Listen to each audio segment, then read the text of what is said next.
Hi, welcome to the Pentart Playbook. This is where I'm going to show you all about the different Pentart products. I'm Shannon, and I am from Pick and Boots Vintage. Let's get started. Pentart Glossy Varnish. Now, when I first started with the Pentart products, I would get confused between why it was called Glossy Varnish and the other one was Glossy Varnish.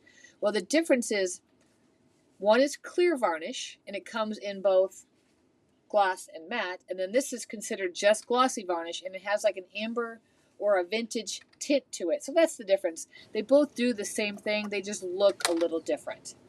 Okay, so this one is also ideal for projects that require a little bit of durability.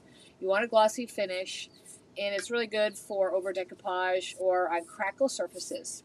So to use it, just make sure it's on a grease-free, grease-free, dust-free, clean project. Sure it is because you just finished it. Make sure your project's dry though.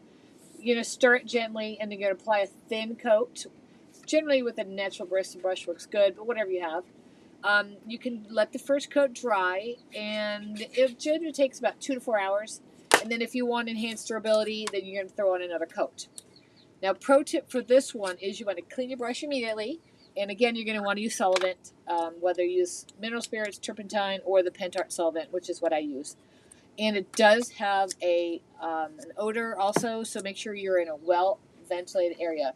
But this one's nice too. Sometimes I'll use it and I'll pour it in like a little mini frame, and it'll dry hard, so it'll add like a little bit of a thick layer, and it has that amber, like the older look to it, so it gives a very vintage vibe. It's really cool. So that's just another pro tip for the glossy varnish.